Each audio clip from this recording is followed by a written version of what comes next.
अस्सलाम वालेकुम। सर आपकी आवाज़ नहीं आ रही सही। नो सर, बहुत आहिस्ता आ रही है। नो। आप अपना माइक ठीक करवाएं। यस सर, अब थोड़ी सी ऊंची हुई थी। हाँ, अब हो ही है।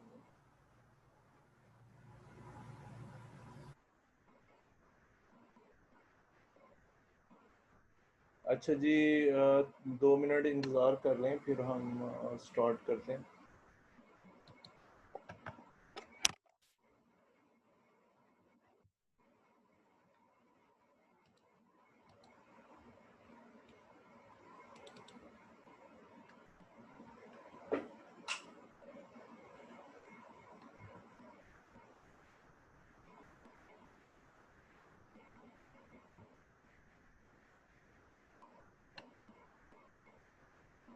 बिस्मिल्लाहिर्रहमानिर्रहीम। आज हमारा तीसरा लेक्चर है साउंड वाले चैप्टर का। तो वो जो आपने कल किया था लास्ट टॉपिक, उसको मैं दोबारा जो है वो आज स्टार्ट करूँगा। ठीक है। What do you mean by term intensity level of sound? Name and define the unit of intensity level of sound. ठीक है, intensity level और sound level. Difference between the loudness of two sounds where one sound is faintest audible sound. अब कह रहे हैं हमने फ़र्क लेना है दो साउंड के दरमियान। एक जो है वो मध्यम तरीन आवाज़ है, ठीक है, एल नॉट जिसको कहते हैं, उसकी हमें मालूम है कि इंटेंसिटी लेवल क्या होता है। दूसरा कोई भी अननोन साउंड है, उसको हम एल से रिप्रेजेंट करते हैं। This is known as intensity level और साउंड लेवल। इसको हम क्या कहते हैं, इंटेंसिटी लेवल या साउंड लेवल कहते हैं। ठीक है, ये पहले आपने डेफिनेशन पढ़ी है कल। तो आप कल ये भी पढ़ा था, लेकिन मैंने सोचा कि आज मैं इसको दोबारा रिपीट करवा देता हूँ ताकि आपको अच्छे तरीके से आए, क्योंकि ये पेपर में लॉन्ग में आता है। L not be the loudness of faintest audible sound, जिसको हम सुन सकते हैं मध्यम तरीन आवाज़, जैसे सरगोशी होती है, यानी किसी काम में आप ऐसे से बात करते हैं। And L B the loudness of any two level. L not is equal to K log I not. ठीक है, ये फेंटेस्ट एडिबल साउंड है। L not is equal to K log I not. कोई भी अननोन है वो क्या है, L is equal to K log I. फिर इन दोनों इक्वेशन को हम माइनस कर देंगे। क्या कर देंगे, माइनस कर देंगे। तो now for finding the intensity level we subtract equation 1 from 2। तो अब ये जो पिछली इक्वेशन थी, हमने दोनों को क्या किया, सब्ट्रैक्ट कर दिया। L minus L not is equal to K log I. ये एल की वैल्यू है और एल नॉट की क्या है, के लॉग आई नॉट। इन दोनों में से आप के जो है कॉमन ले लें। बाकी आपको लॉग की प्रॉपर्टी का पता होगा, जिसके साथ माइनस है वो डिवाइड में आ जाता है। क्या आ जाता है, डिवाइड में चला जाता है। ठीक है, intensity level is equal to K log I over I not. ठीक है, ये हमारे पास एक बेसिक इक्वेशन इसकी आ जाएगी। बाकी इसमें हम वैल्यू वगैरह पुट करेंगे तो फिर उससे हमारे पास डेसिबल और बेल की वैल्यू जो है वो भी आ जाएंगी। ठीक है, the value of K depend not only on the unit of I intensity पे, but I naught also. I naught पे भी इसका इन्हिसार है। ठीक है, on the unit of intensity level का इन्हिसार किस पे है, आई और आई नॉट दोनों पे है। ठीक है, यूं ही लिख दें आप। तो अब आप क्या करें, अगर हमारे पास if the intensity of any unknown sound is 10 time the greater than the intensity of I not. ठीक है, आई जो है, ये जो आई है, इसकी इंटेंसिटी लेवल कहता है हमारे पास 10 गुना ज़्यादा है अगर आई नॉट से। ये देखें, I is equal to 10 I not. ठीक है, तो इंटेंसिटी लेवल 1 बेल होगी। कितनी होगी इंटेंसिटी लेवल, 1 बेल होगी। ठीक है, तो के की वैल्यू मालूम करने के लिए हम इसको, जो पीछे इक्वेशन है ना ये वाले, intensity level is equal to K log I over I naught, इसमें आप पुट कर दें। ठीक है, तो वो intensity level 1 bel is equal to K log, यहाँ पे आई की वैल्यू क्या था 10 आई नॉट से कट जाएगा, नीचे ही आई नॉट है बाकी कितना बच जाएगा लॉग 10, लॉग 10 1 के बराबर होता है, किसके बराबर होता है 1 के बराबर, तो के की वैल्यू 1 बेल आ जाएगी, क्या आ जाएगी के की वैल्यू 1 बेल आ जाएगी। ठीक है बच्चों, तो अब ये जो के की जगह पे आप 1 बेल पुट कर दें, क्या करें यहाँ पे putting K is equal to 1, यहाँ बेल आना था, वी गेट, ये देखें के की जगह पे क्या है 1 बेल आप पुट कर दें, तो log I over I naught आ जाएगा। अब बेल को आप एंड पे जाके लिख दें, कहाँ पे लिख दें इसके इक्वेशन के एंड पे, तो ज़ाहिर है 1 को मल्टीप्लाई करेंगे वही आएगा, log I over I not into bel हमारे पास आ जाएगा। ठीक है, क्लियर। तो bel is unit of intensity level, अब बेल जो है वो इंटेंसिटी लेवल का यूनिट है और साउंड लेवल का। In term of decibel we will use the following equation, हम मदरजा झैल इक्वेशन इस्तेमाल करते हैं। ठीक है,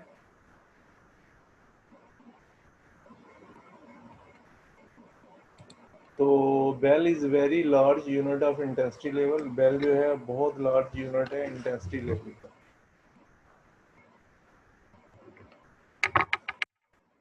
generally a smaller unit called decibel is use, तो decibel is abbreviated as dB, हम इसको लिखते हैं।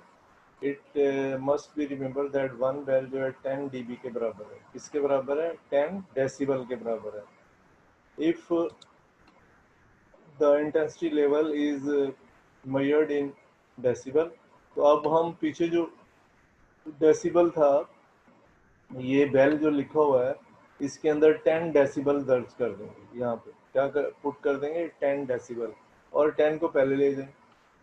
ठीक है, 10 को क्या करें आप पहले ले जाएं, log I over I not D P आ जाएगा। ठीक है, ये हमने इसको पहले लिख दिया है लॉग से, क्लियर। तो ये from this equation we can construct a scale for measuring intensity level of sound known as decibel scale। वो बुक में बना हुआ है एक स्केल, लेकिन उसकी कोई इतनी अहमियत नहीं है इसलिए मैंने यहाँ पे नहीं लिखा। तो वो कहता है इस इक्वेशन से हम वो स्केल मालूम कर सकते हैं। ये इक्वेशन है इंटेंसिटी लेवल की, सही मायने में यहाँ तक आपने ड्राइव करना है। ठीक है, intensity level is equal to 10 log I over I not D B. Clear बच्चों, तो इसमें कुछ भी नहीं है, पहले तो आप दोनों इक्वेशनों को क्या करेंगे कि माइनस कर देंगे। ठीक है, फिर लॉग की फॉर्म में लिख दिया, फिर हम इसको क्या करेंगे बेल की फॉर्म में लिख देंगे, क्या लिखेंगे बेल, यानी कि इंटेंसिटी लेवल 1 बेल होता है। तो अगर के की वैल्यू हम फाइंड आउट करने के लिए क्या करें, यहाँ पे आई जो है 10 आई रख दें। ठीक है, तो वो कट के लॉग 10 आ जाएगा, तो 1 आ जाएगा। इसके बाद के जो है 1 बेल के बराबर होगा, के क्या होगा 1 बेल के बराबर होगा। तो putting K is equal to 1 in equation we get, वो ज़ाहिर है आप 1 बेल के की जगह पे पुट कर देंगे, तो बेल पहले लिख दें।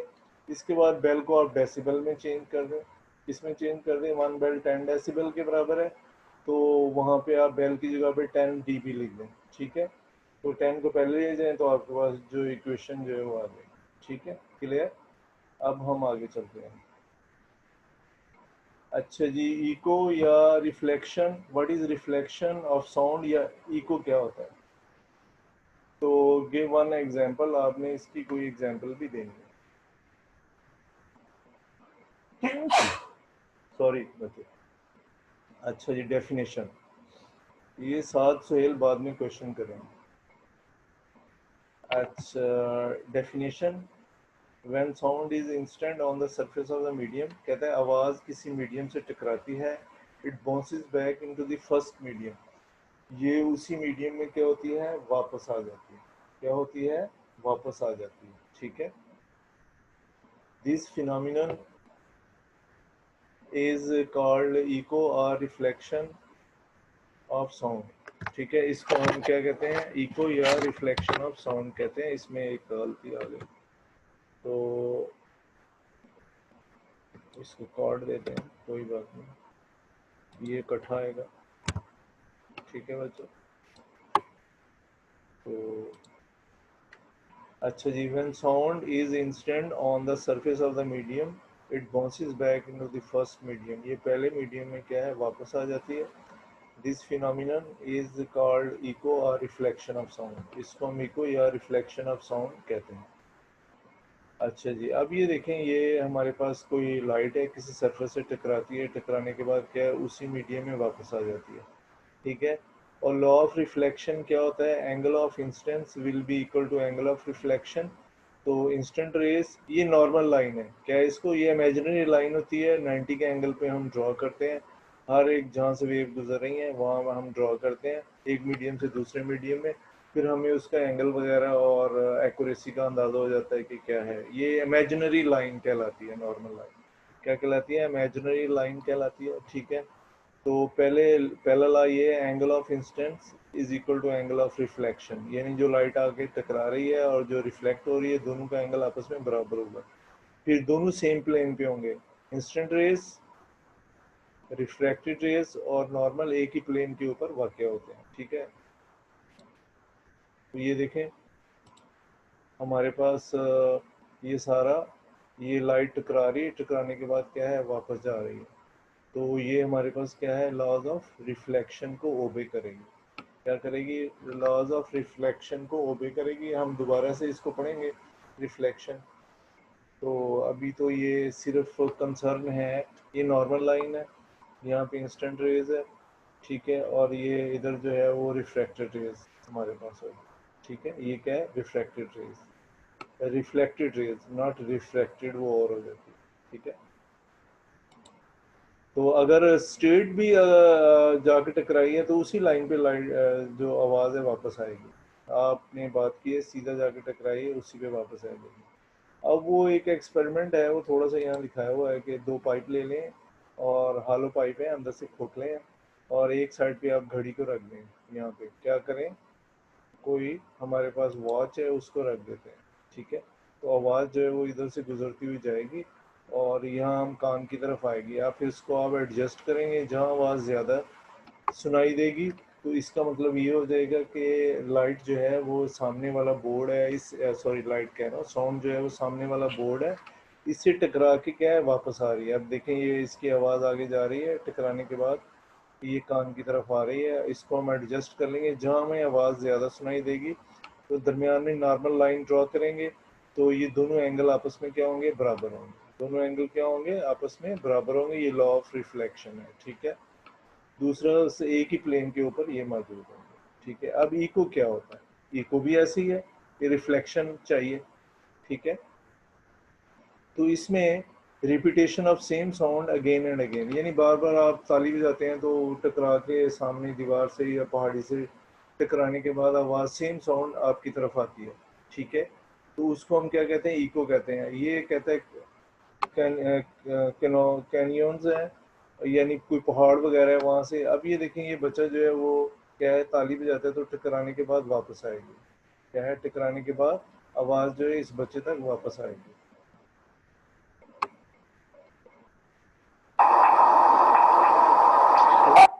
तो इसको हम कहेंगे, ये जो है वो इको है. इसमें क्या है, इको है. इको के लिए कम से कम जो है फासला कितना होना चाहिए, अभी हम कैलकुलेट भी करेंगे. हर सिमत में आवाज़ इधर भी जा रही है, इधर भी जा रही है, सामने भी जा रही है, टकरा के वापस आ रही है. तो इसमें कम से कम इसका जो फासला जो है वो कितना होना चाहिए, ये 17 मीटर कम से कम इसका फासला दीवार से होना चाहिए. फिर आपको जो है वो सही 17.2 या 17 मीटर, तो फिर ये इससे ज़्यादा फासला होना चाहिए, फिर आपको आवाज़ जो है सुनाई देगी. अगर 20.5 मीटर भी हो गया तो फिर भी आवाज़ आपको अच्छे तरीके से सुनाई देती है. अगर इससे कम हो जाए तो आवाज़ सुनाई नहीं देगी, वो आगे हम पढ़ते हैं. ठीक है. अच्छा जी, explanation. The sensation of sound persist in our brain for 0.1 second. कहते हैं हमारे कान के ऊपर किसी आवाज़ का असर जो है वो 0.1 सेकेंड के लिए रहता है. अगर इसी दौरान आवाज़ वापस आ गई है तो आपको इको सुनाई नहीं देगा. अगर 0.1 सेकेंड के बाद आई है तो फिर आपको क्या है, इको सुनाई देगा. समझ आया बच्चों? तो यानी कि किसी भी आवाज़ का असर हमारे कान के ऊपर 0.1 सेकेंड के लिए रहता है. To hear a clear echo, the time interval between between our sound and the reflected sound must be at least 0.1 second, ठीक है। तो इको के लिए कह रहा है कि कम से कम इतना जो है वो टाइम होना चाहिए, यानी इसके बाद आवाज़ आए 0.1 सेकेंड के बाद आवाज़ आए तो फिर इको जो है वो सुनाई देगी। क्या है, फिर इको सुनाई देगी। If the speed of sound is suppose to be 340 meter per second, अगर स्पीड ऑफ साउंड जो है वो 340 मीटर पर सेकेंड है, the total distance covered by echo should be at least, distance कितना होना चाहिए वो अभी हम कैलकुलेट करते हैं। वेलोसिटी 340 मीटर पर सेकेंड है, टाइम जो है 0.1 सेकेंड है, इस S is equal to V T में आप पुट कर दें, ठीक है। ये v जो है 340 मीटर पर सेकेंड, टाइम कितना है 0.1, तो इसको सॉल्व कर दें तो 34 मीटर डिस्टेंस आने का और जाने का, तो आधा कितना हो गया, सिर्फ 17 मीटर, ठीक है। बात समझ आई। ये जो टाइम है ना, ये साउंड जाके हमसे गई है, जाके टकराई है, टकराने के बाद वापस आई है, तो ये 34 मीटर फासला है। कितना है, 34 मीटर फासला है। For hearing distinct echo the minimum distance of obstacle, obstacle रुकावट को कहते हैं जिससे जाके आवाज टकराई है, उसको हम क्या कहेंगे, ऑब्स्टिकल कहेंगे। From the source of sound must be half of the distance 17 meter, ठीक है। मतलब सिर्फ जाने का आपको या वहाँ टकरा के वापस आने का जो फासला है वो 17 मीटर हो, तो फिर जो है वो आपको इको सुनाई देगा। बात समझ आ रही है आपको कि ये जो हमारे पास उसने दिया वेलोसिटी 340 मीटर पर सेकंड, ये आवाज़ की स्पीड है। किसकी स्पीड है, आवाज़ की स्पीड है या वेलोसिटी है, ठीक है। और इसने जो कान पे असर रहता है वो 0.1 सेकेंड रहता है। कितना, 0.1 सेकेंड आवाज़ का असर रहता है। अगर इसके बाद आवाज़ आएगी तो फिर क्या है कि आपको इको सुनाई देगा। अगर इसी दौरान वापस आ जाएगी टकरा के तो आपको इको सुनाई नहीं देगा। लेकिन सामने जहाँ बैठे हुए हैं या आप कोई आवाज़ या ताली बजा रहे हैं, क्लैपिंग कर रहे हैं, तो आपका जो डिस्टेंस है उस दीवार का वो कम से कम 17 मीटर होना चाहिए। इस फार्मूले में तो ज़ाहिर है एक दफ़ा साउंड गई है वापस आई है तो 34 मीटर है, तो लेकिन अगर आप इसको आधा करेंगे तो वो क्या हो जाएगा, 17 मीटर हो जाएगा। सिर्फ सामने दीवार का डिस्टेंस हमारे पास 17 मीटर कम से कम होना चाहिए। अच्छा जी, एक्टिविटी वही जो हमने अभी किया था, दोबारा कर लेते हैं। 3.1, take two identical pipe of suitable length, arrange the pipe on a table near a wall, pick a clock near the one end of pipe and try to hear the sound of clock through the other pipe। अब हम दूसरे pipe से क्या करेंगे, आवाज़ सुनने की कोशिश करेंगे। Adjust the position of pipe so that you can here the sound of clock clearly. अब आप उसको एडजस्ट करेंगे। Now measure the angle of incidence and reflection, see the relation between the angle, ठीक है। अभी हम उसको दोबारा देखते हैं।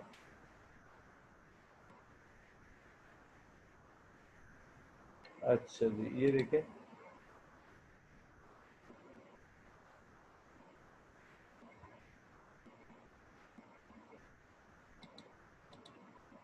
तो ये हमने पहले इसको क्या किया है, एक पाइप को नीचे हमने वो लगाया हुआ डिग्री मेजर करने के लिए। एक पाइप को हमने क्या किया है कि 20 डिग्री पे एडजस्ट किया है। कहाँ एडजस्ट किया है, 20 डिग्री पे। यहाँ पे हमने बेल लगा दी है, ये घंटी लगा दी है या वॉच घड़ी रख दी है। तो ये क्या होगा कि फिर हम इसको दोबारा यहाँ पे जहाँ आवाज़ क्लियर आ रही होगी वहाँ देखेंगे तो वो भी 20 डिग्री पे हमारे पास आएगा। कहाँ आएगा, वो भी 20 डिग्री के। तो यहाँ हम रीडिंग मेजर कर लेंगे। एंगल ऑफ इंसिडेंस वो भी 20 है और एंगल ऑफ रिफ्लेक्शन वो भी हमारे पास क्या है, 20 है। फिर हम इसको 40 पे ले जाएंगे, तो वहाँ पे हम अपनी ये जो क्लॉक है या घड़ी है जो भी है इसको हम रख देंगे। फिर हम दूसरे को एडजस्ट करेंगे, सॉरी दूसरे को क्या करेंगे, एडजस्ट करेंगे। जहाँ पे आवाज़ टकरा के वापस आ रही है तो उसका एंगल हम मैयर देख पहले यहाँ सुनेंगे आवाज़ को, फिर देखेंगे बाकी सही आवाज़ आ रही है तो उसको भी हम फिर यहाँ रीडिंग जो है वो लिख देंगे, ठीक है बच्चों। तो फिर इसका मतलब एंगल ऑफ इंस्टेंस भी वही है और एंगल ऑफ रिफ्लेक्शन भी हमारे पास सेम है, ठीक है। फिर आप इसको दूर ले जाएं 60 पे, ठीक है। एक साइड हमने जो इंस्टेंट रेज है उसको हमने खुद एडजस्ट किया है, यानी अब खुद रखा है और दूसरे को हम एडजस्ट करेंगे। अब साउंड रेज टकराने के बाद फिर हम इसको एडजस्ट करेंगे। जहाँ हमें ज़्यादा बेहतर आवाज़ सुनाई दे रही होगी हम क्या करेंगे कि वो एंगल मेजर कर लेंगे, ठीक है। तो वो हमारे पास दोनों जो है वो क्या होंगे, 60-60 हो जाएंगे, ठीक है। इसका मतलब है angle of incidence will be equal to angle of reflection. अब हम एक और ले लेते हैं एडजस्टमेंट। तो ये 80 पे हमने रखा है, तो दूसरे को यहाँ आवाज़ जो है वो क्लॉक की जा रही है, तो वो फिर हम इसको भी एडजस्ट करेंगे। जहाँ हमें क्लियर आवाज़ सुनाई देगी तो वहाँ पे हम इसको क्या करेंगे कि नोट कर लेंगे। तो इस तरीके से क्या है कि हमारे पास दोनों एंगल ऑफ इंसिडेंस जो है वो भी 80 होगा, एंगल ऑफ रिफ्लेक्शन भी 80 होगी। इसमें ये लॉज ऑफ रिफ्लेक्शन को ओबे करती है। किसको ओबे करती है? लॉज ऑफ रिफ्लेक्शन को ओबे करती है। तो थैंक यू बच्चों, आज के लिए ये लेक्चर इतना काफ़ी है। आपने कुछ पूछना हो तो आप पूछ सकते हैं, ठीक है। क्या है, कुछ पूछना हो तो पूछ सकते हैं। चलें, थैंक यू, अस्सलाम वालेकुम।